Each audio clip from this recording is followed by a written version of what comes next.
If you've been learning English for a while, you've probably heard the same advice over and over. Speak more, listen more, practice conversations. And yes, those are important.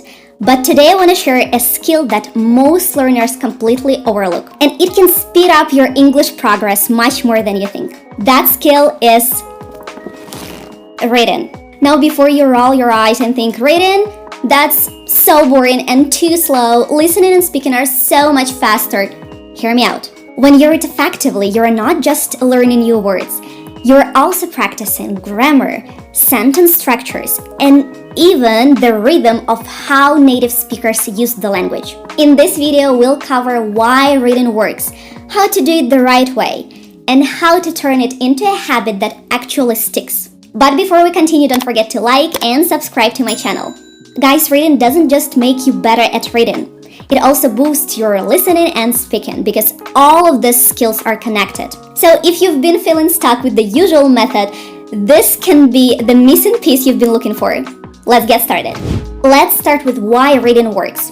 First of all, it boosts your vocabulary. When you read, you naturally come across new words, idioms, and phrases in real context. The more you see them, the easier they stick in your brain. If you find a word you don't understand, just check it in a dictionary. You can write it down in your notebook or on your phone to remember it better. Secondly, it helps you learn grammar. Yes, you heard me right. Reading shows you how grammar really works in real sentences. Instead of memorizing boring rules, you see them used naturally. And the best part, especially if you're an introvert, you don't need to talk to anyone or watch shows if you're not in the mood. Reading quietly can give you the same benefit. It also improves understanding, obviously. The more you read, the more you feel the flow of English. Think back to when you were a kid learning to read. Someone pointed to a word, said it, and you repeated it. You are still doing that now, just silently. This trains your brain to recognize words, pronounce them correctly in your head, and remember them through repetition. Reading even helps with spelling. When you see words written correctly again and again, you remember their spelling without even trying. No need to write them out 20 times. Your brain picks it up just by noticing. And yes, reading makes your speaking better too. The words you pick from books and articles will later show up in your own speech and will make it richer, more natural, more confident. Alright guys, how to read effectively. Let's talk about how to read in a way that actually helps you learn and improve English. First of all, choose the right level. Pick material where you understand at least 80% of the words. Too hard, you'll get frustrated. Too easy, you won't learn much. The sweet spot is challenging but manageable. When I started learning Spanish, I jumped straight into The Devil Wears Prada and Face Off in Spanish. It was way too hard. Every page had dozens of unknown words and I gave up. Later, I switched to fairy tales and Harry Potter. Why? Because I already knew the story. Reading became so much easier. So guys, read books you already know. Familiar stories make reading so much more enjoyable. When you already know the story, you won't get lost in new words or complicated sentences. You can focus on learning English instead. Start with a book you loved in your own language and try reading it in English. You can start with a simplified version or dive into the original if you feel ready. Guys, what are some of your favorite books you've always wanted to read in English? Let me know in the comments. Alright, next, use your finger, pencil, or ruler. Ta-da! Guide your eyes along the lines as you read. This is called smooth pursuit, and it works because your eyes naturally follow movement. Instead of jumping back and forth across the page, your focus stays locked on the words. This keeps you present, reduces distractions, and makes reading feel smoother. Next, we have subvocalization. Subvocalization.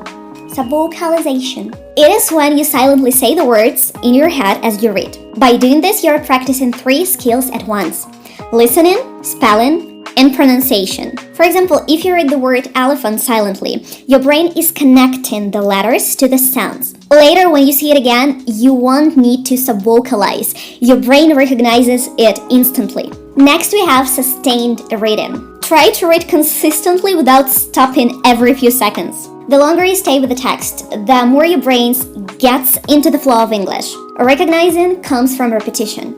For example, you see the word car enough times and you instantly know it.